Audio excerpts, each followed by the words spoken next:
Olá, bem-vindo, boa noite. Hoje é sexta-feira, nós estamos aqui reunidos para a nossa classe de professores aqui da Associação Paulistana. E eu estou com dois convidados especiais, como sempre. Você sabe, esses programas aqui foram gravados, que a gente está em período de férias. Então, a gente não está tendo, excepcionalmente, a sua oportunidade de participar com seus comentários, suas perguntas. E é uma pena porque vocês são muito ativos e a gente sempre inclui muitos comentários de vocês aqui, mas, ao mesmo tempo, eu procurei convidados especiais, né, que trouxessem um conteúdo e uma experiência aqui para compartilhar com a gente, tá bom? Nós começamos a estudar a lição de Isaías, e aqui está a lição, né? Fantástica lição, como eu tenho dito, fiquei muito contente de saber que a gente estudar isso aqui. E temos nossos dois convidados especiais, vocês que não assistiram a primeira lição, vou pedir para eles se apresentarem de novo. Demival, vamos lá. É um prazer estar com você, estar com os amigos, estar aqui com o pastor Marcelo, o pastor Fernando, companheiros de jornada. Só que eu já estou jubilado, né? Eu trabalhei na Paulistana durante mais de 6 anos, um pouquinho, 6 anos e alguns meses. E lá estive com o pastor Marcelo durante algum tempo, 1 ou 2 anos, e na Voz da Profecia com o pastor Fernando. Então, é uma alegria poder participar, receber esse convite e a gente poder se banquetear desse conteúdo maravilhoso que é o conteúdo do profeta Isaías. Valeu, Demi. Marcelo. É muito bom a gente estar aqui, eu agradeço bastante o convite para poder participar com vocês. Eu sou pastor de São Carlos, outra associação, né? Associação Paulista Oeste, né? Sou pastor de um distrito que você foi pastor também, Fernando, né? O Verdade. pessoal aqui também gosta muito de você, Povo pessoal. maravilhoso. Até recentemente, quando você participou daquela live minha lá, o pessoal aqui me escreveu, todo contente, perguntando como é que você estava, sabe? O pessoal aqui tem um carinho muito grande por você também, né? Obrigado, E eu viu? também tenho um carinho muito grande aí pela Paulistana, porque foi onde eu comecei meu ministério, há 20 anos atrás. 20 anos atrás eu comecei como pastor aí, e tenho amizades, tenho um carinho muito grande por muitos colegas do ministério que se transformaram em amigos meus, que eu conheci aí, e muita gente também aí de várias igrejas. Então, para mim, é realmente uma alegria de verdade poder estar aqui participando com vocês do estudo dessa lição. Show, maravilha. Bom, nós vamos começar o nosso estudo. Hoje eu vou orar para começar o estudo da lição, tá bom? Querido Deus, muito obrigado, Senhor, porque o Senhor é tão maravilhoso conosco, tão paciencioso. Nós estamos aqui mais uma vez para estudar a sua palavra. E nós queremos, Pai, que ela não seja simplesmente uma teoria bonita para a gente aprender ou descobrir, mas que ela se transforme nessa força que nos mova, Senhor, a sermos parecidos com o Senhor. Por favor. É o que pedimos em nome de Jesus. Amém. Maravilha, nós estamos aqui na nossa segunda lição e ela tem o título de, ou na segunda semana, né, que é a lição número 2 aqui do trimestre, primeiro trimestre de 2021, e ela tem como título assim, Crise de Liderança. Né? Será que teve algum tempo que não houve crise de liderança no meio do povo de Deus, né?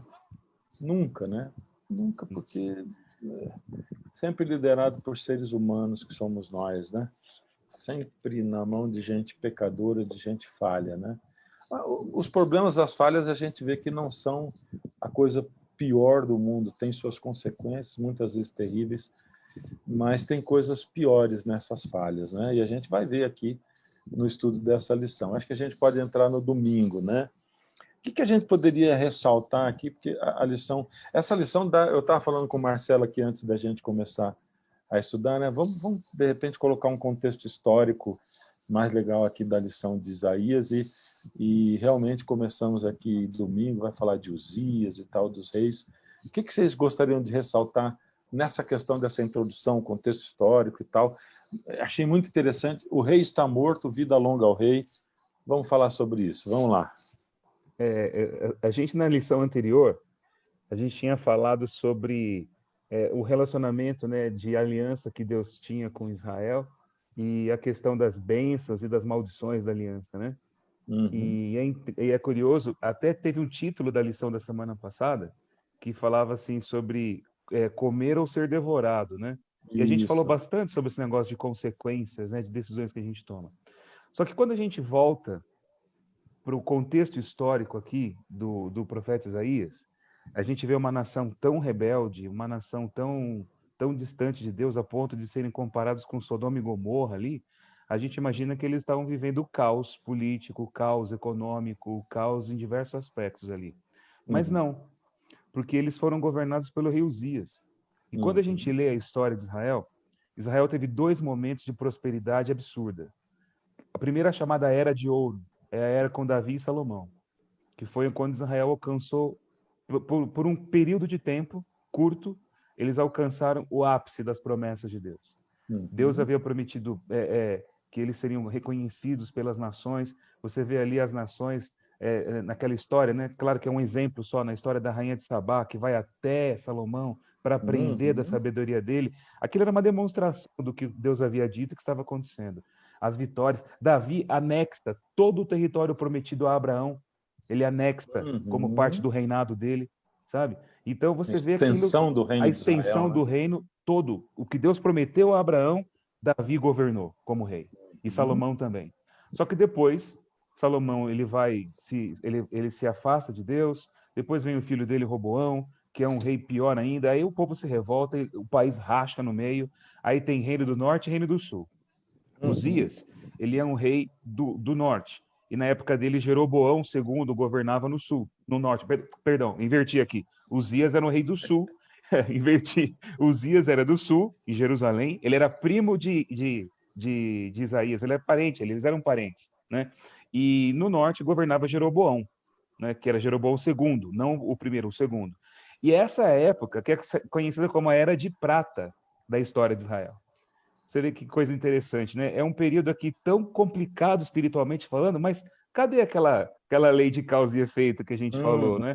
Porque Deus, ele tem misericórdia do povo. É um ato de graça dele. Ele vai fazer o povo prosperar por um tempo. E assim, quando você vê o território que esses 2 reis governaram, é quase o mesmo território de Davi. Quase o mesmo. Com poucas diferenças, porque eles foram perdendo um pouco de terras, mas é quase assim o mesmo território de Davi. Uzias começa o reinado dele como um bom rei. Ele começa sendo um bom rei. A Bíblia fala assim, fez Uzias o que era reto perante o Senhor. Sim. E ele foi um administrador fantástico. Ele foi um grande construtor, ele expandiu cidades, ele fortaleceu pontos estratégicos, ele aumentou o exército, ele desenvolveu muito dos recursos, dos recursos estruturais, logísticos do povo. Né? Eilat, que era um porto principal, até hoje lá em Israel, Eilat é uma região principal, uma região de comércio importante lá, né? Que fica mais ao sul, ali, extremo sul do estado de Israel hoje.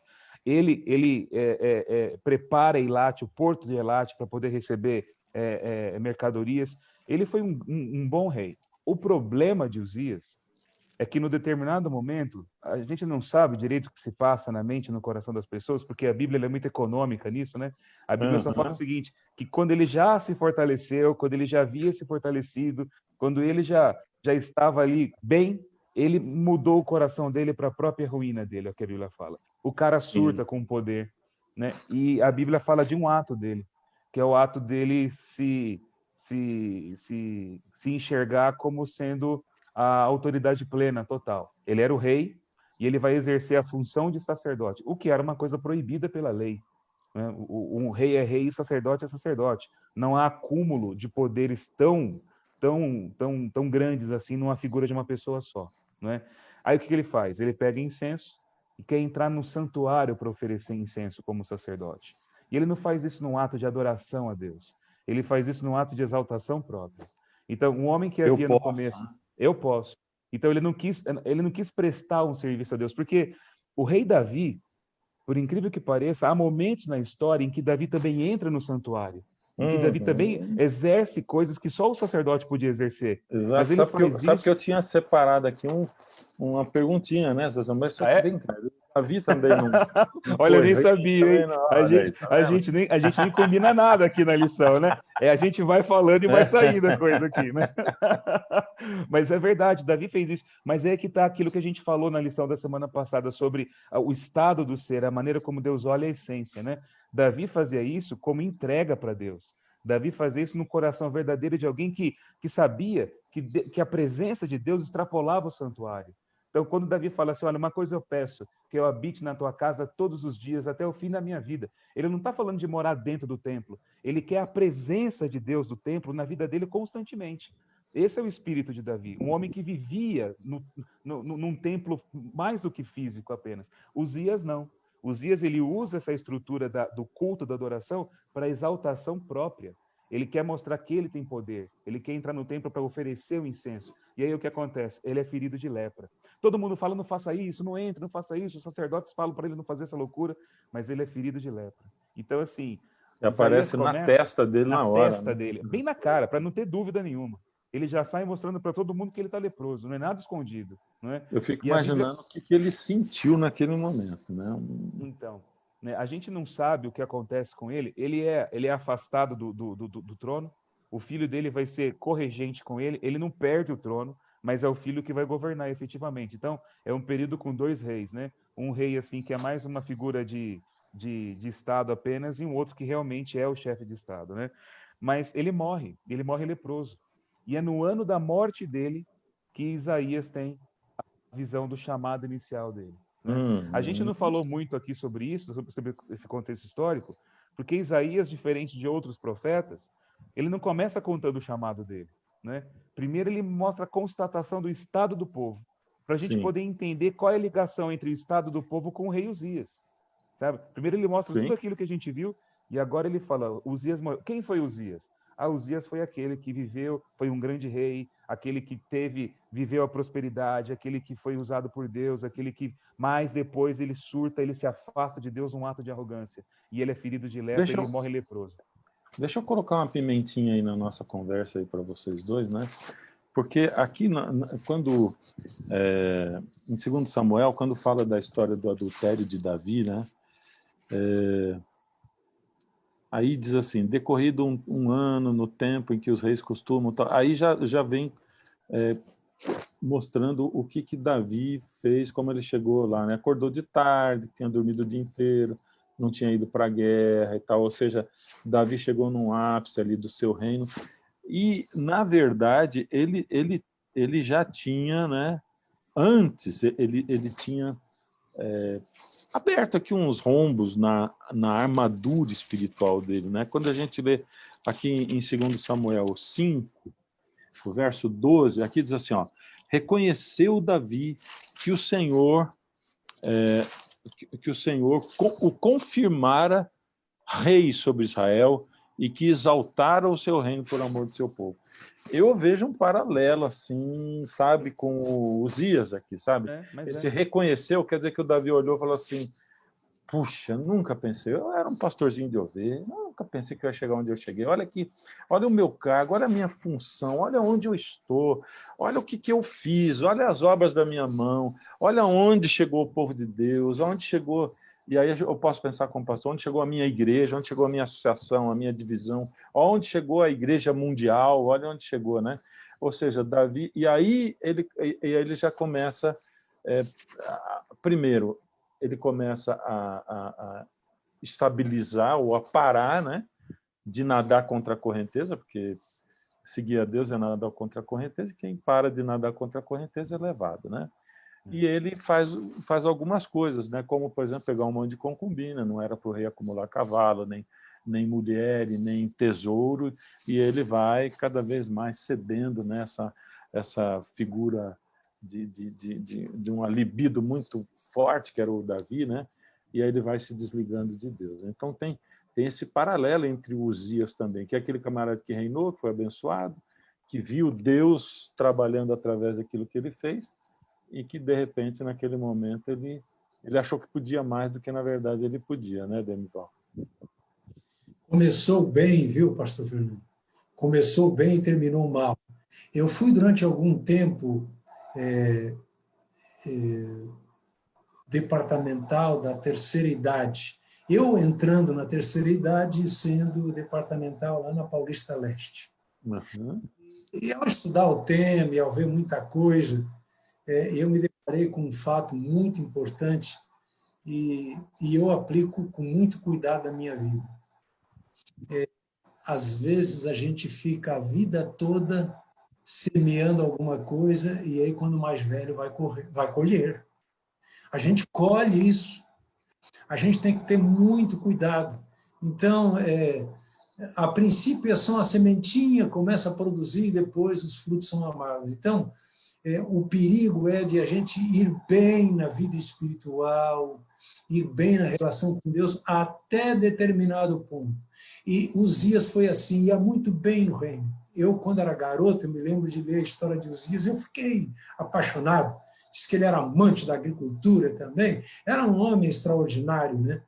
Mas aí, quando ele faz um negócio desse, dá uma frustração. Que pena, que pena. A Bíblia diz: aquele que perseverar até o fim, que será salvo. Uhum. Que pena desse jeito. E para Isaías isso foi um aperto no coração, porque eu imagino que Isaías era mais novo que ele, bem mais novo, né? E era parente dele, ficou, e agora, o que vai ser? Esse homem é um motivo de orgulho para mim, de tudo. E o que vai acontecer com Israel? E os assírios já estavam apertando, já estavam chegando, dominando o mundo, e agora o que vai ser? Que pena! Então, mais importante do que começar bem é terminar bem. Você disse que os assírios já estavam chegando, né? Que estavam apertando. Qual que era, então, esse contexto político? Porque a morte do rei foi uma pancada assim para Isaías, a morte não, a doença dele, né, e tal, e depois a consequente morte, né? Mas foi uma pancada para o país também, politicamente, né? O que estava acontecendo nesse contexto político aí? Bom, talvez o pastor Marcelo possa falar mais um pouquinho sobre isso. Fiquem à vontade aí. Naquele tempo, o que a gente vê é esse crescimento da Síria.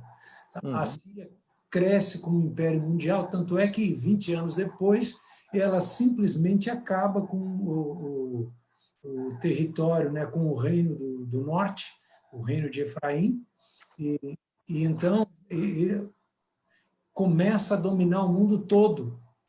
E espiritualmente falando, aliás, dentro da profecia messiânica, se os assírios tomam conta, se os assírios vêm a tomar conta do Reino do Sul, e isso é um checkmate na vinda do futuro Messias, né? Na vinda do Messias. Então, a gente vê Porque que ele... da descendência de Davi. Isso, né? ele é da descendência de Davi. Ou seja, se então, acontecesse com o Reino do Sul a mesma coisa, o extermínio, né, como aconteceu lá em cima, bom, já não daria para ver o Messias. Os assírios, eles eram tremendamente selvagens e violentos em todas as batalhas dele. Se alguém quiser saber um pouquinho mais, só digitar no Google, colocar assim, cerco de Laquis, ou cerco de Laquish. Você tem no Museu Britânico de Londres uma sala ali que é um mural que foi tirado do palácio. Agora eu não me lembro se é do próprio Tiglat-Pileser, que a Bíblia fala, ou se é de algum outro rei. Agora me deu um branco aqui assim, mas tiraram do palácio dele, né? Acho que é de outro rei. Vários relevos onde ele vai contar a história do cerco de Laquish. E ali você vê as práticas de guerra dos assírios. Os assírios, eles tinham máquinas de guerra. Eles tinham, assim, carros que pareciam... sabe cavalo de Troia? Aquele grandão de madeira, assim? Só que era, assim, uma espécie de um escudo na frente, cheio de soldados atrás. E eles se aproximavam das muralhas com aquilo, enquanto o povo jogava flecha de cima, eles estavam protegidos. E quando eles chegavam ali, eles lançavam as escadas e eles entravam nas muralhas da cidade. Eles cercavam as cidades, e quando eles conquistavam as cidades, no cerco você vê bem isso, nos relevos ali. Você vê as pessoas sendo decapitadas, você vê assim, tem uma imagem, são 2 soldados carregando 2 cabeças na mão e uma fila de prisioneiros na frente e eles levantando as cabeças atrás, mostrando para eles o que eles iriam fazer com eles. Você tem várias pessoas empaladas, eles praticavam a empalação. onde eles Muito. atravessavam as pessoas, né, com estacas assim, né? E as Pelo pessoas ânus, ficavam né? penduradas ali, atravessava pelo ânus e saía pela boca, garganta, e a pessoa ficava pendurada ali até morrer, né? A empalação, ela é a mãe da crucificação, como a gente conhece, né? Eles empalavam, então tem várias pessoas empaladas, e eles praticavam também o ato de tirar a pele das pessoas. Então tem vários homens deitados no chão, com braços amarrados de mãos e pés, e eles estão arrancando a pele deles com eles vivos, sabe? E eles faziam tudo isso. Tem imagens dos caras cortando a cabeça do outro, assim, na frente das pessoas. Você entende? E eles furando os olhos dos conquistados também, com lanças vazando os olhos deles. Tudo E isso gente era um boa, espetáculo tudo de gente horror. boa. Eles eram assim. Então imagina só, o povo com essa selvageria surgindo no cenário internacional como potência. E como é que eles se tornam potência? Praticando esse tipo de guerra, desse tipo de conflito para poder anexar territórios. E eles tinham uma prática diferente dos babilônicos. Por que, que o reino de Judá, conquistado pelos babilônicos, ainda conseguiu manter a promessa messiânica? Porque Nabucodonosor, ao contrário dos assírios, ele não exterminava o elemento genético do povo. Ele preservava o melhor da cultura local e se apoderava daquele melhor para poder enriquecer a Babilônia com diversidade. Era o que ele fazia. Sim. Os assírios não. Os assírios eles tinham uma política de deportação diferente. Uma vez que eles conquistavam um território, não era só a conquista do território físico ali. Eles queriam exterminar o elemento cultural daquele povo conquistado. Então eles praticavam a miscigenação dos povos. Eles levavam um grupo de conquistado para outras terras que eles haviam conquistado e lá eles ficavam. Como eles traziam outros para poder habitar naquele território onde eles haviam conquistado. Então eles misturavam os povos. Os samaritanos, como a gente conhece, que são tão famosos no Novo Testamento, eles são frutos dessa política dos assírios. Eles surgiram Exatamente. dessa miscigenação feita com conquistados estrangeiros com aqueles que haviam ficado da destruição do ano 722. Então, se eles conquistassem o sul, praticando essa miscigenação como eles faziam, o elemento cultural, genético, histórico de Israel desapareceria para sempre. Tanto que as 10 tribos do norte nunca mais puderam ser reconstruídas, nunca mais. Só sobrar. Por que nós chamamos de judeus esse povo hoje? Judá. Porque é a tribo de Judá que sobra, só Judá.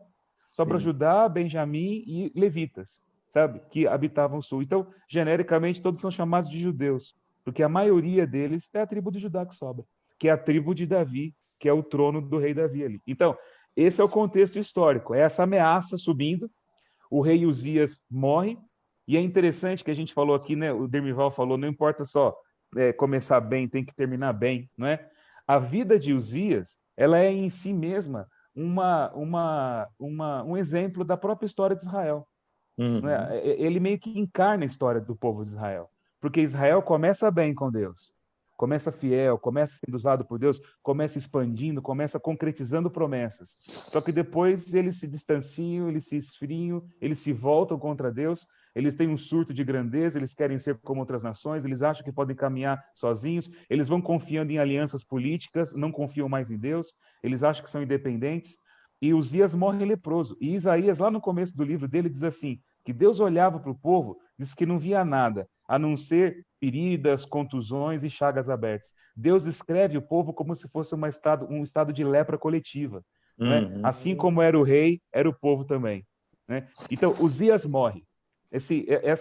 Chega ao fim a vida desse ícone, que era um espelho da realidade do povo. O que vai ser agora do povo? É aí que aparece o chamado de Isaías. Né? Agora, lógico, tudo isso é fantástico, né? E vocês acham que tem algum paralelo que a gente poderia fazer para a nossa situação hoje, para aquilo que a gente vive hoje, tanto como povo de Deus, como indivíduos, assim, né? Que tipo de lição que a gente, olhando para aí, a gente capta dessa situação, tanto do rei, dessa crise de liderança, né? Porque o rei tinha começado bem, depois tinha decaído, confiança própria, né? Bom, eu estou começando a ditar as cartas, mas vai lá. Eu até, pastor Fernando, eu anotei alguma coisa aqui na minha lição, até com uma espécie de pergunta. E agora, Senhor? O que é que vai acontecer? A gente também faz esse tipo de pergunta, né, na nossa vida. Então, eu vejo que muitas vezes, como nesse ano, nessa pandemia, a gente ficava se perguntando, mas e agora? Onde vamos parar? O que vai acontecer? né? O que vai acontecer? Então, eu coloco assim, Deus está no controle. Não importa o que aconteça, Deus está no controle, né? Isaías ficou assustado. Mas Deus, o Deus Santo, o Deus Todo-Poderoso, esse Deus está no controle. Pode parecer que às vezes ele não está atuando, pode parecer que ele está meio distante, em silêncio, passivo, né? Pode ser que a gente até pergunte, como os discípulos perguntaram para Jesus lá dentro do barquinho, não te importa que pereçamos? E Jesus estava lá no barco, né? O senhor não vai fazer nada? O tempo está passando. Então, Deus está no controle. E em nossa vida nós temos que ter o cuidado. Às vezes nós estamos pensando, Senhor, o que vai ser, o que vai ser, mas eu tenho que pensar em mim. E eu? Será que eu estou ainda no primeiro amor, ou esse primeiro amor já passou, né? Começar bem e terminar bem. É bonito ter uma vida espiritual extraordinária hoje, mas amanhã e depois. Eu me lembro de Guilherme Miller, ainda li esses dias uma história de Guilherme Miller, falando sobre a decepção de 1844, de 22 de outubro. E ele escreveu para os amigos dizendo, olha, hoje a minha fé está mais firme ainda. E eu agora tenho um tempo diferente para a volta de Jesus. E esse tempo é hoje e é hoje. Então, a cada dia eu tenho que estar preparado. A cada dia eu tenho que deixar que Deus tome conta e controle a minha vida. E não queira eu controlar. Eu não devo controlar a minha vida, mas deixar que Deus controle. Deus está sob controle de todas as coisas, né? Ele vai controlar, ele controla e domina todos os acontecimentos políticos internacionais e também ele pode controlar a minha vida. É claro, se eu permitir que ele a dirija de acordo com a vontade dele. Você entrou aqui na lição de segunda, que diz assim, santo, santo, santo e tal, que tem um aspecto histórico aqui, né, que mostra que a visão, né, de Isaías, com Deus assentado no trono e tal, e que mostra que Deus está no controle, né? Só queria dizer isso, mas pode continuar lá, Marcelo. Sim. Você falou assim de contextualizar isso também para a nossa realidade hoje, né? Eu acho que, mais do que nunca, a gente vive em vários âmbitos essa questão da crise de liderança. Crise de liderança sempre existiu. Mas, como você falou, porque nós somos humanos e nós somos regidos, governados, liderados, conduzidos por seres humanos, né? Mas, lideramos. Assim, e lideramos também, né? E também somos falhos, né? Mas, assim, hoje a gente vê... Não é à toa que essa lição começa com crise de identidade e crise de liderança. Porque é exatamente essa descrição da nossa sociedade hoje. E eu acho que... Eu acho não, isso é uma realidade, fato. Independente de que lado que você esteja em relação à leitura dos fatos, a gente sabe constatar hoje que a gente vive um país que atravessou a pandemia e se tornou mais drasticamente dividido politicamente, ideologicamente do que era antes. A gente vê isso hoje, né? Aqui, sem fazer juízo de valor de qualquer coisa, isso é um fato. Né? A gente vê um país dividido politicamente, dividido em várias questões. E essa crise de identidade que hoje a gente sofre, isso também se reflete na igreja, sabe? A gente também vê a igreja, muitas vezes, perdendo o foco da sua missão, de quem é, do que deve fazer. E, ao mesmo tempo, a gente também vive esse estado assim de ufanismo que vivia o povo dessa época, governado por Uzias, sabe? Porque, assim, falando da nossa igreja, eu falo como adventista, sou adventista e não tem como falar de outras, sendo que eu sou adventista. Deus tem abençoado muito a nossa igreja, institucionalmente falando, né? Estruturalmente falando, né? A igreja tem alcançado muitas coisas, tem feito muitas coisas, tem sido muitas coisas. Isso é uma bênção, graças a Deus. Isso porque Deus colocou pessoas capacitadas para conduzir a igreja até onde chegou e Deus também capacitou muitas pessoas para isso. Só que isso também faz com que você olhe para um lado e comece a achar que está tudo bem, que o crescimento material é sinônimo de qualidade espiritual, que era o mesmo erro que o povo vivia no tempo de Uzias, entende? Então, assim, hoje falta muita referência faltam referências bíblicas, teológicas, referências morais, referências de liderança, para a gente poder usar aquilo como ponto de partida, como base da nossa própria identidade, sabe? Quando a gente vê, e eu vejo isso, muitas meditações, livros, até mesmo o pastor Demival agora contou um exemplo aí de Guilherme Miller, quando a gente vê essa busca por materiais que contam a história dos inícios, do começo, do princípio, é porque a gente está perdendo o rumo de quem a gente é hoje. Tem que lembrar de onde a gente veio, sabe? E isso é uma crise que se reflete não só no povo, mas também na liderança, em mim também, e em muitos de nós. A gente esquece muitas vezes qual é o nosso verdadeiro objetivo, entende? A gente é levado tanto pelo ritmo daquilo que a gente faz, pelo ministério como trabalho, pelo ministério como uma obra a ser alcançada com determinados marcos e determinadas métodos de se avaliar a qualidade daquilo que é feito, que a gente acaba esquecendo o que de fato é a qualidade daquilo que a gente faz, entende? Então, assim, essa é uma crise que era vivida naqueles tempos, mas hoje, mais do que nunca, ela foi potencializada pela pandemia que a gente viveu e a gente está vivendo agora, sabe? Então, assim, espiritualmente, culturalmente, socialmente e politicamente, nós estamos divididos, polarizados e sem líderes para serem referências nossas, né? É aí, nesse momento, que a gente tem que se voltar para aquilo que a palavra mostra, né? Que é quando Isaías é levado para contemplar o Senhor, como o pastor Demival falou.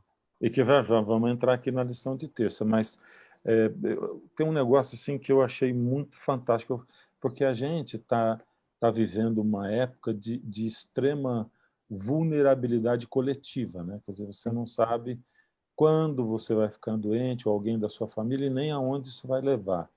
E aí, quando você vê pessoas que já foram contaminadas e passaram a dizer assim, puxa, que maravilha, já foi, mas não foi, a coisa está mudando. E não foi, até onde isso vai levar e tal. Então, extrema vulnerabilidade. Quando começou a pandemia, e eu fiquei olhando, porque eu trabalho numa associação, agora eu estou aqui num cargo administrativo, assim, né? E eu ajudei toda a minha liderança a preparar o que ia ser feito em 2020, né? Do final de 2019 para 2020. E quando entrou a pandemia, eu vi todo mundo, tudo destroçar, desmoronar, né? E eu fiquei olhando isso com muita curiosidade, né? Porque quando você faz uma agenda, quando você tem um projeto, tanto para trabalho na igreja, quanto pessoal, quanto para a sua vida pessoal, e de repente dá tudo errado, aí é a hora de você parar e falar assim, espera aí, né? Isso significa que Deus está querendo conduzir para algum outro lado. E aí eu fico esperando, então, o momento em que eu, pessoalmente, eu, como líder, dentro daquilo que eu faço, vou dizer assim, Senhor, tá legal, a minha agenda foi destruída, qual é a tua para mim? Esperando ele falar para mim, né? Mas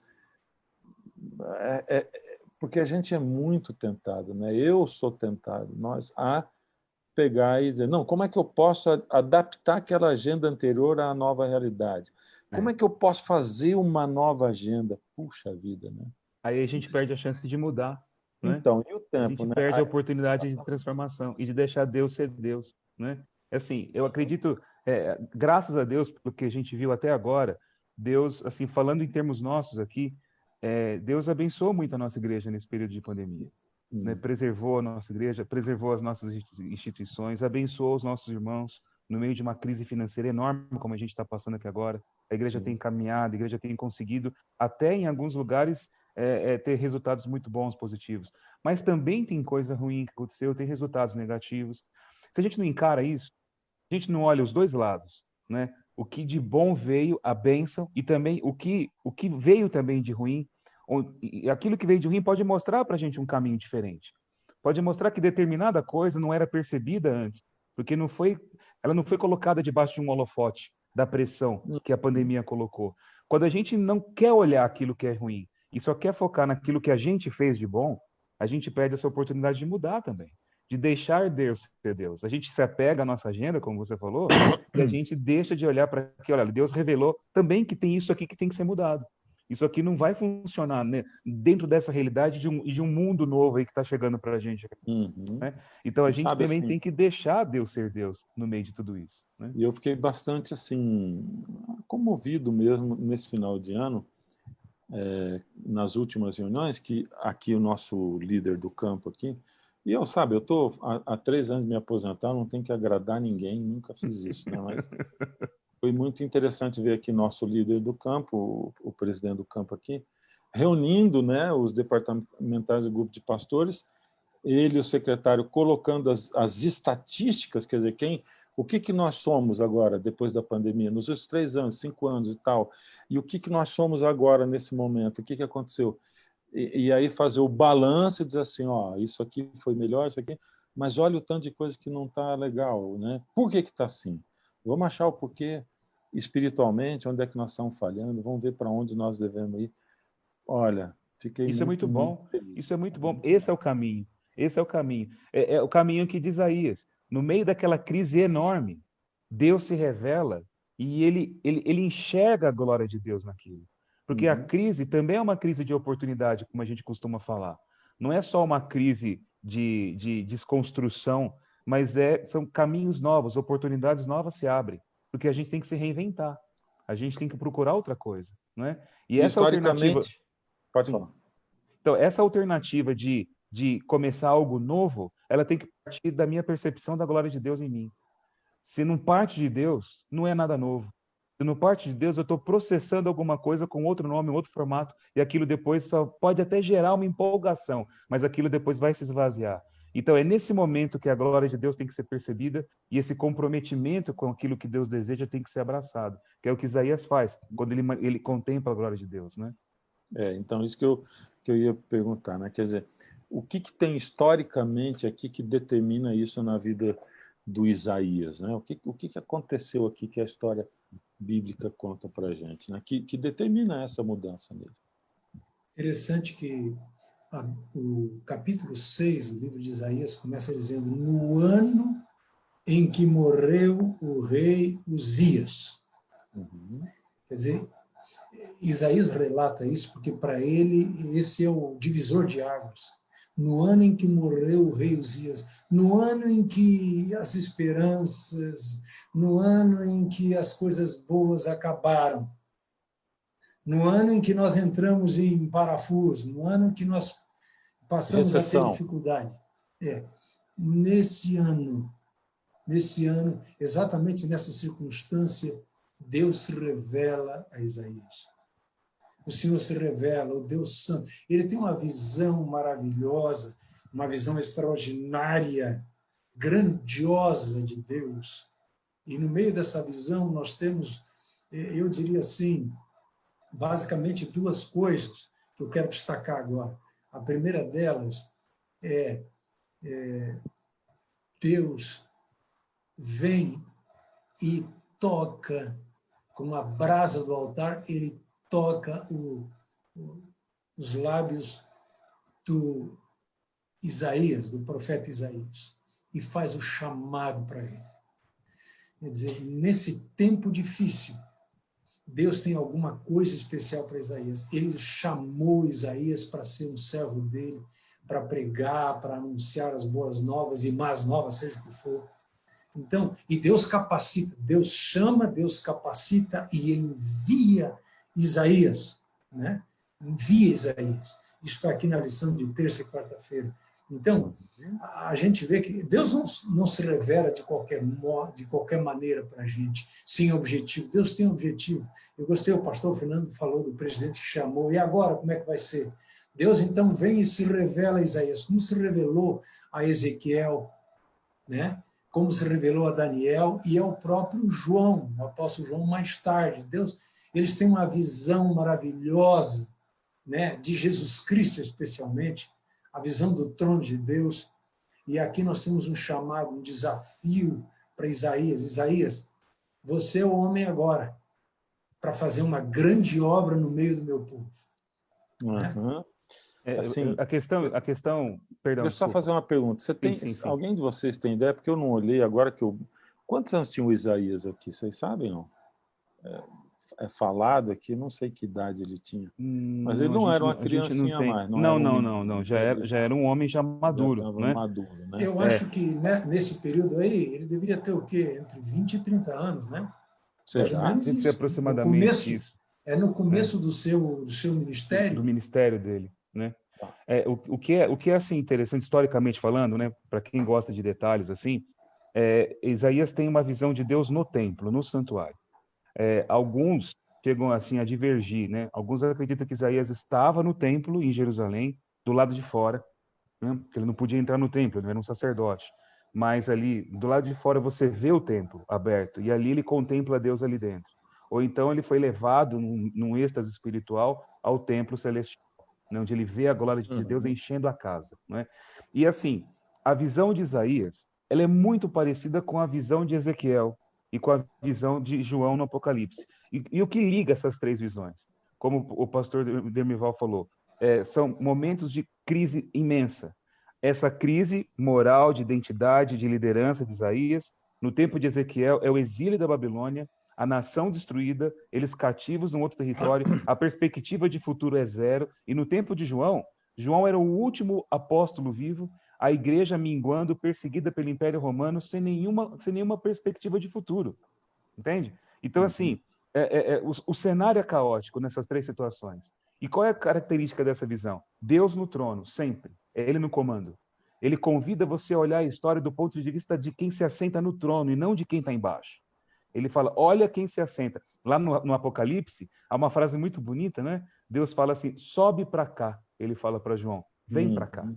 Enxerga a história do meu ponto de vista. E é nesse momento que o Apocalipse começa. As revelações começam. Quando ele vai enxergar a história do ponto de vista de Deus. E é o que acontece também aqui com Isaías e o que acontece com Ezequiel. E uma coisa curiosa, Deus ele está cercado de seres especiais. E aqui no livro do profeta Isaías, eles são chamados de serafim, né? Serafim. A palavra saraf em hebraico significa assim, feitos de fogo, ardentes. Então ele vê esses seres, eles têm 6 asas, né? Eles cobrem o corpo, eles cobrem o rosto, eles cobrem os pés ali, né? São esses seres assim com essas. Uhum. Ele não vê assim, ele só percebe eles todos cobertos na presença de Deus, né? E eles cantam, né? Santo, Santo, Santo é o Senhor dos Exércitos. Toda a terra, não só o santuário, toda a terra está cheia da sua glória, é o que eles falam. No livro do profeta Ezequiel, Ezequiel tem uma visão diferente. Ele vê Deus numa plataforma móvel, indo na direção de Jerusalém. Ele está indo lá e ele vê assim rodas, né, que vão girando uma dentro da outra, cheio de olhos, né? Deus assentado no trono e ele vê 4 seres viventes que são idênticos. Eles também têm várias asas e um tem rosto de boi, rosto de homem, rosto de águia, rosto de leão. Os 4 têm isso aí, né? E eles estão levando a glória de Deus da mesma forma. Deus assentado no trono, né? E eles são chamados de querubim. Querubins a gente fala em português, mas esse em hebraico já é plural, né? Eles são os querub. Quem que é isso? Eles são os guardadores. Na verdade, querubim e serafim é a mesma coisa. A gente costuma pensar que são 2 categorias diferentes de anjos, né? Na hierarquia angelical, né? Mas saraf é a descrição da natureza deles. Querub é a descrição da ação, da obra que eles têm. E por que eu falo isso? Porque lá no Apocalipse, essas 2 imagens são casadas nesses 4 seres viventes. Os 2. Eles cantam o mesmo cântico do serafim, eles estão em volta do trono de Deus também, e eles têm essas características, só que de maneira diferente.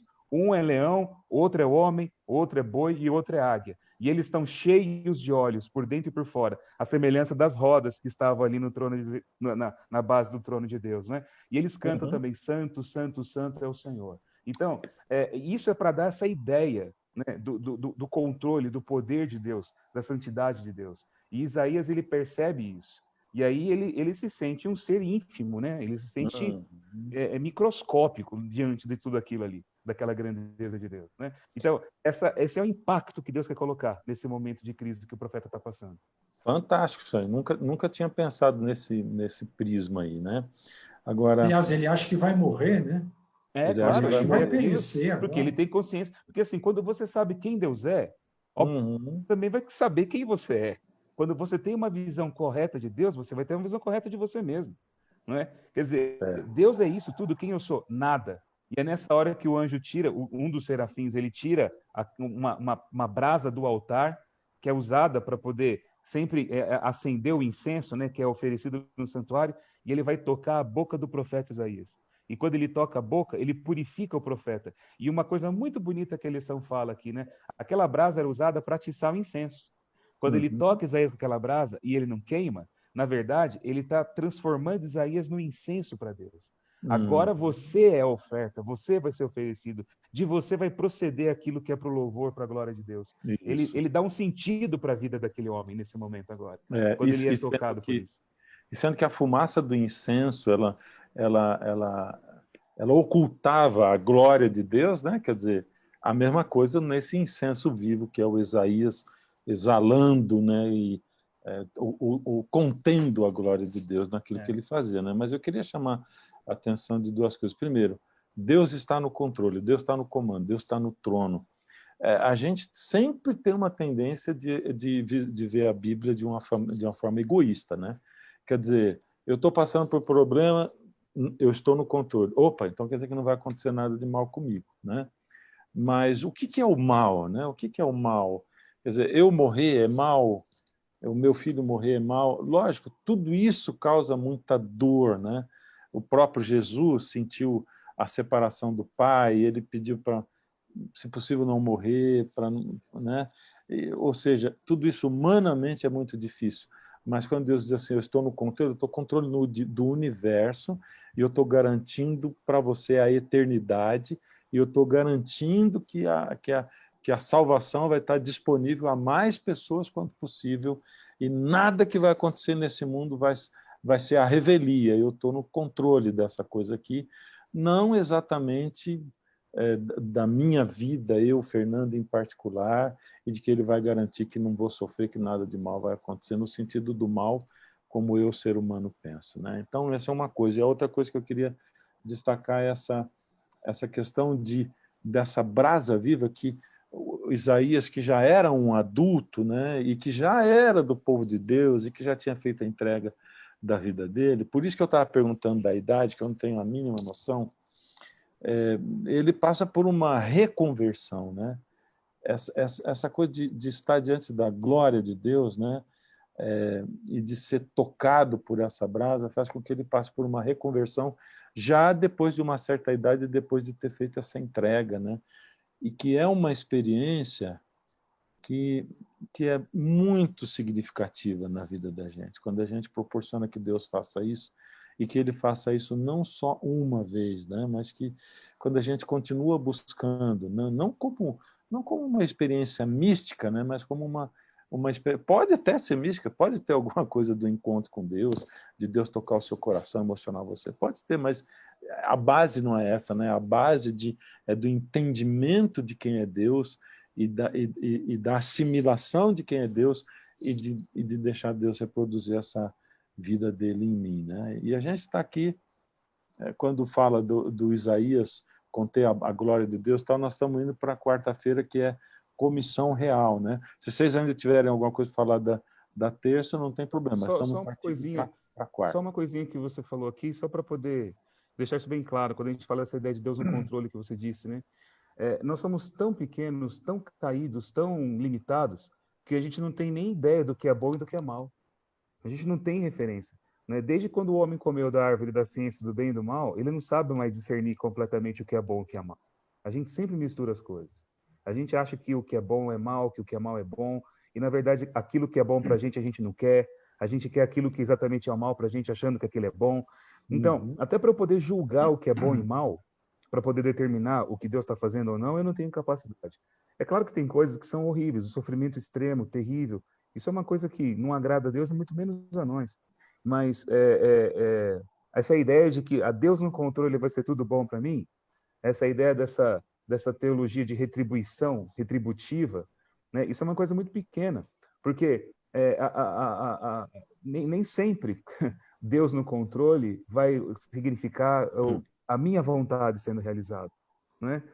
Deus, ele coloca um limite para a ação humana.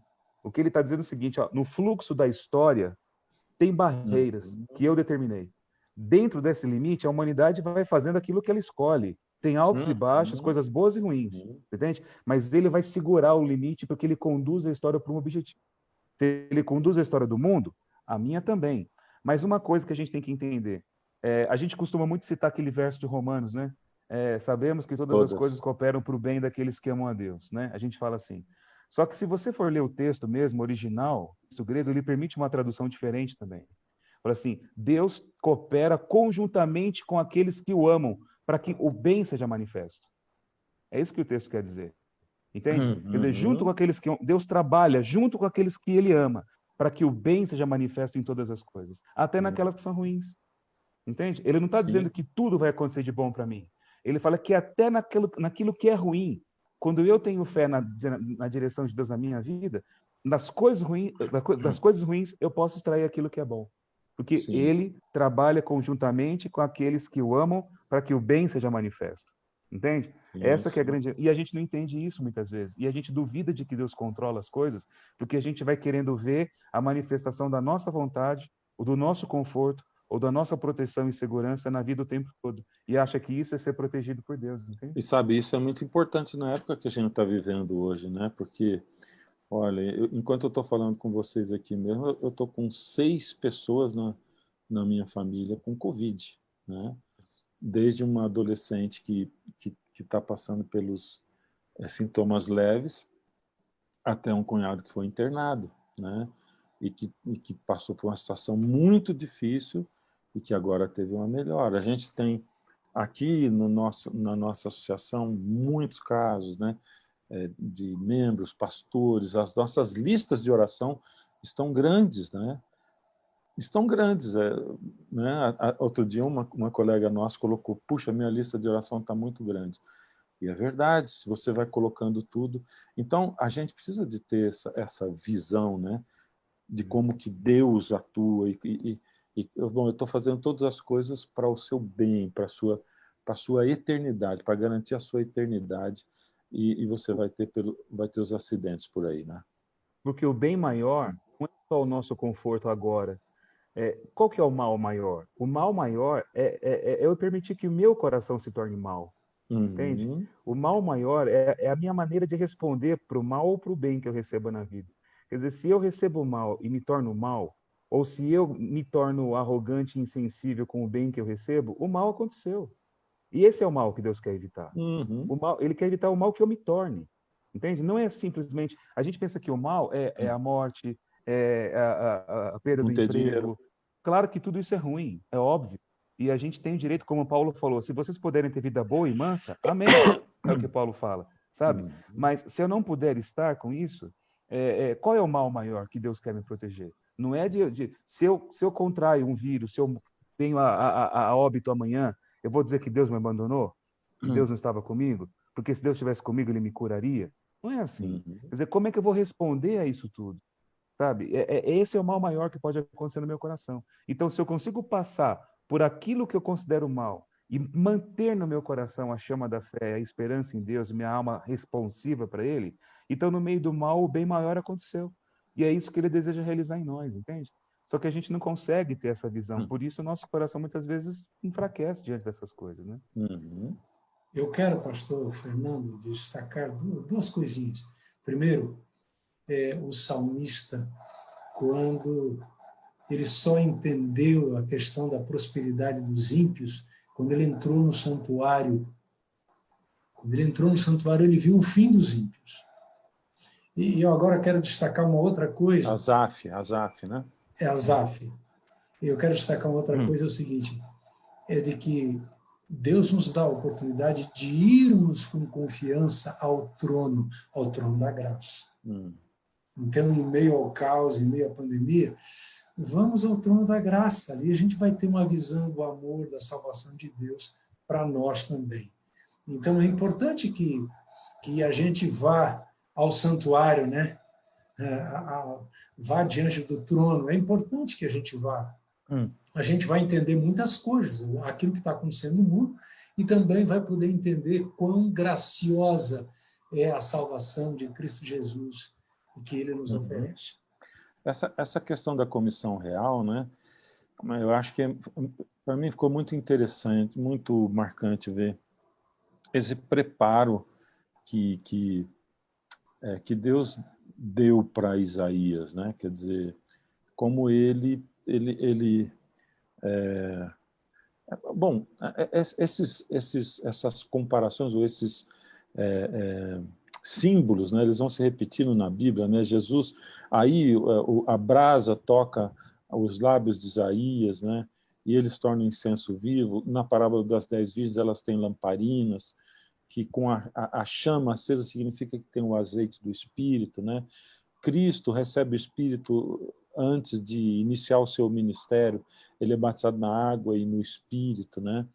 A gente vê Pentecostes, línguas de o fogo. Pentecostes, Jesus preparando os discípulos, dizendo, vocês fiquem até que vocês recebam do alto e tal.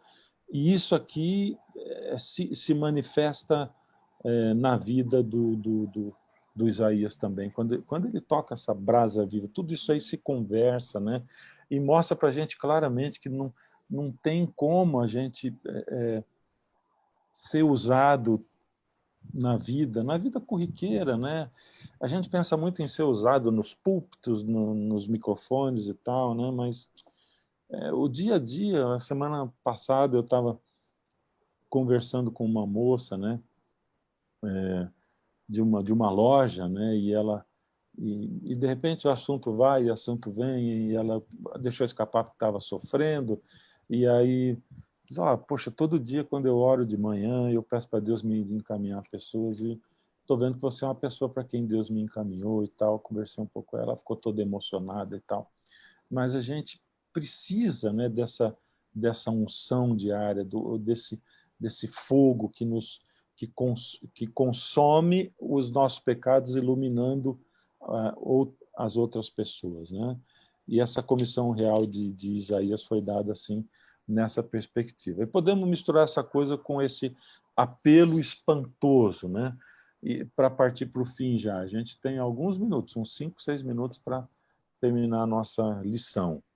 E já Que podemos ir pena, né? Que falando, pena. e Tinha passa muito tanta rápido. coisa para a gente falar, tanta coisa para falar, Mas não é? vai falando, vai falando. É, né, esse negócio, essa questão do profeta Isaías, o livro do profeta Isaías, ele em si conta uma história. O livro dele é dividido em 3 partes, né? Por isso que, assim, tem os primeiros capítulos, até o capítulo 30 e 39, assim, que você vê, são muitas mensagens para Israel, para as nações. Ele vai falar sobre o exílio, ele vai falar sobre a destruição da Babilônia, ele vai profetizar isso tudo. Depois ele vai falar sobre a restauração. E ele termina falando sobre a restauração, né? E é nesse processo todo que você vê essa questão da missão, do chamado, do apelo. Porque Isaías, ele é chamado agora para ele testemunhar a glória de Deus para o povo. O povo tinha esse chamado, deu as costas a isso. Agora ele vai testemunhar a glória de Deus para o povo. Mas chega uma hora que a própria missão de Isaías também tem limite. É aí que vai surgir a figura do servo do Senhor, que é o Messias. E esse Messias vai testemunhar a glória de Deus para Israel e para as nações depois. Ele vai reunir as nações, né? E como é que ele vai testemunhar essa glória? Do jeito mais espantoso possível, sendo morto e oferecido como sacrifício. É o que Isaías vai mostrar. Só que ele tem servos, os servos do servo, que vão continuar a obra dele depois, vivendo a mesma vida que ele viveu, do mesmo jeito. E lá no capítulo 61, quando ele fala, o Espírito do Senhor está sobre mim, ele depois começa a falar dos servos dele. Vocês vão receber júbilo em vez de tristeza, coroa de glória em vez de afronta. Tudo aquilo que vocês passaram, vocês vão ser recompensados. E o final do livro mostra aquilo que ele chama de nova criação, que é o quê? A humanidade toda reunida em Jerusalém, em Sião, o governo do filho de Davi, as nações juntas, e aí fala que a glória de Deus é vista por todos. O objetivo é cumprido. A história termina assim. Então Isaías vai contar essa história pra gente, sabe? Só E que no você que meio está dessa ouvindo história... a lição agora já viu que não precisa estudar mais nada, porque ele já contou o final todinho. Eu já dei um spoiler da história toda, né? Já dei um spoiler todo, né? Muito legal, muito bom. Mas assim, o que é bonito nisso tudo é que Isaías ele sempre está trabalhando aquilo que ele chama de remanescente do povo. Porque não é todo mundo que recebe esse convite e aceita esse chamado. Por isso ele fala assim, o apelo espantoso que Deus faz é levantando essa realidade, porque ele está oferecendo ao povo essa oportunidade de restauração, de reestruturação. Ele quer fazer uma nova criação da humanidade, mas tem gente que não quer. E ele diz assim, olha, por isso você vai falar e eu vou endurecer o coração deles, para que eles escutem e não ouçam, para que eles não aceitem, para que eles não se voltem para mim. Aí você fala, mas por que Deus está fazendo então com o profeta? Por que ele está mandando o profeta se ele está fazendo isso? E é interessante que Jesus cita esse mesmo texto, quando ele conta a parábola do semeador, e quando ele explica a parábola do semeador. Ele fala, olha, vocês estão tendo sorte de saber e entenderem tudo isso, porque Deus endureceu o coração de muitos. Por quê? Porque eles ouviram, mas ouviram de mau grado. Ele fala, ouviram com o coração fechado. Não é Deus que endurece o coração. Vocês ouviram de má vontade. Vocês receberam tudo isso com o coração fechado. Vocês não receberam a palavra para vocês. Vocês receberam a palavra para usar a palavra de arma contra o outro. Vocês receberam a palavra para usar a palavra com objetivos que não eram os verdadeiros da palavra. O coração de vocês não se apropriou disso com sinceridade. Então, quando eu não me recebo com sinceridade, a obra não acontece, não transforma. Então, assim, Isaías diz assim, olha, o script da história é esse. A glória de Deus vai ser vista pelas nações. Só que tem muita gente que não vai querer participar disso porque está recebendo isso com o coração fechado. Entende? Então, aí que fica a questão para a gente, né? Porque a gente está falando de tudo isso. Como é que está o nosso coração recebendo essa palavra? Entende? O coração está duro porque a gente está recebendo de má vontade? Ou a gente entende como o próprio Paulo entendeu? Paulo é um dos que mais cita o livro de Isaías. E ele não cita para provar que Jesus é o Messias, como a gente faz hoje. Ele cita para mostrar quem ele era dentro da história. E quem nós somos na história. Entende? Olha, essa história a gente está levando a cabo hoje nas nossas vidas. E como é que você está respondendo por isso? Por isso que ele, citando Isaías, fala o seguinte, hoje é o dia da salvação. Não deixe que seja em vão tudo que está acontecendo na vida de vocês. Não endureça o coração de vocês. Vocês fazem parte de algo muito maior que Deus está querendo fazer com vocês. Jamie? Amém. Deus, ele não deseja que o homem se perca. E o apóstolo Pedro diz que Deus retarda o cumprimento de suas promessas, né? Por quê? Porque ele não quer que ninguém se perca. Ele sabe que a tendência do nosso coração é ao endurecimento. Ele sabe que todos nós temos um pouquinho de Faraó, né? Todos nós temos um pouquinho de Faraó. E então Deus não quer, Deus dá mais uma oportunidade, mais uma chance, para que, quem sabe, a gente possa aproveitar uma oportunidade. Deus falando ao nosso coração, né? Isaías aproveitou a oportunidade. Será que nós vamos aproveitar essa oportunidade, aceitar esse apelo? Isaías começa lá no capítulo 1, ele já diz, venham e arrazoem comigo. É o convite de Deus. Ele faz o convite. Está lá no começo. O livro de Atos dos Apóstolos, ele termina com a mensagem, com essa mensagem do profeta Isaías. Olha, é para aquele que vai pregar, mas o coração vai ser endurecido, as pessoas não vão querer, mas continua pregando, porque à medida em que o coração vai se endurecendo, é o cumprimento da profecia. Mas eu volto a dizer, Deus não quer que o homem se perca, e a gente tem que aproveitar a oportunidade. Eu queria terminar ressaltando o seguinte, né? Essa questão do endurecimento do coração, né? Quantas vezes eu já aconselhei mães, né? Que dizem, meu filho não quer saber mais de Deus e tal. E aí eu pergunto assim, mas você fica pegando no pé dele, você fala muito, você fica falando para ele ler a Bíblia, você fica falando para ele, eu fico, lógico e tal. E o que ele faz? Ele fica com mais raiva ainda, ele fica muito bravo e tal. E a gente percebe isso exatamente, né? Está na ação de Deus também. Ou seja, quanto mais uma pessoa que não quer ir à igreja, não quer nada com Deus, não quer, você convida, você fala. Quando você toca no assunto, às vezes a pessoa vira a cara, fica chateada, ela não quer. Então, nesse sentido, Deus não desiste de chamar ninguém. Ele continua chamando, e cada vez... Por isso Deus diz assim, eu endurecerei o coração. Ou seja, eu não vou desistir dele, eu vou continuar falando com ele. Só que com ele vai ser o contrário, porque quanto mais eu falar, ele vai ficar com mais raiva de mim, ele vai ficar mais duro, vai endurecer mais o coração.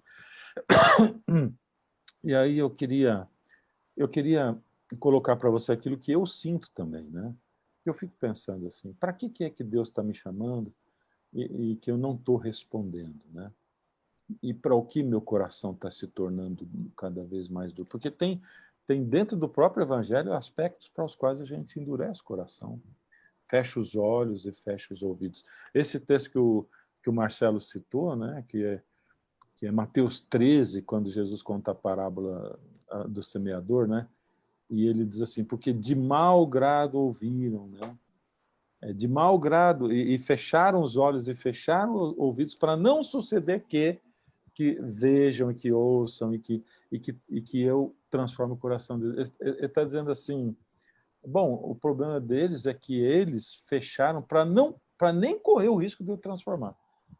A gente não quer nem correr o risco. Tem assunto dentro do Evangelho, dentro da mensagem, às vezes a gente é aberto para 99%, 1% de isso aqui eu não quero não. Na minha vida não vem falar sobre esse assunto aqui comigo, né? E aí entra mensagem de saúde, outros vêm, são assuntos diferentes, né? Sobre vaidade, etc. e tal. Bom, às vezes o que é pecado para um não é para o outro. Nem sempre o que é pecado para um é pecado para o outro, né?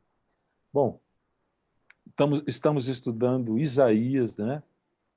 Consolo para o povo de Deus. O nosso consolo é saber que Deus não desiste de nós e abrimos a nossa vida para encontrar com Ele. Bom, semana que vem nós vamos estar juntos na última lição dos 3 juntos, né? Nessas 3 primeiras lições. Eu agradeço muito vocês que estão aqui, agradeço a audiência de vocês todos aí que assistiram a lição de hoje. E se você gostou, convida mais amigos para a semana que vem. Divulga, né? Divulga aí, compartilha o link. APIASB, toda sexta-feira à noite, às 8 horas, a nossa classe de professores. Vamos fazer uma oração para terminar? Vou pedir para o Marcelo terminar com a oração, por favor. Nós agradecemos a Ti, Senhor, esse momento tão gostoso que tivemos estudando as maravilhas da Tua palavra. Agradecemos também por saber que, no meio de todo o caos do mundo e até mesmo da nossa vida interior, o Senhor está no controle e no comando, e a Sua mão dirige e conduz os nossos passos. Agradeço também pela Sua misericórdia, que sempre se renova em nosso favor, estendendo sempre para nós o perdão e a oportunidade de recomeçar. Que essa mensagem que recebemos hoje, nesse estudo, possa nos transformar, mudar nossa maneira de pensar, de entender a nossa própria realidade. Que nossos corações sejam tocados para que eles não se endureçam, que possamos ouvir a palavra para nós, para que ela realize em nossa vida o objetivo dela, que é transformar nossa mente e coração em semelhança de Jesus. É isso que nós pedimos, porque sabemos que se tivermos a oportunidade de ouvir isso hoje, é o desejo do Senhor que isso aconteça em nossas vidas. E que seja assim, é o que nós pedimos em nome de Jesus. Amém. Amém. Valeu, gente. Bom sábado para todo mundo. Deus Bom abençoe. sábado. Até sexta-feira que vem. Tchau.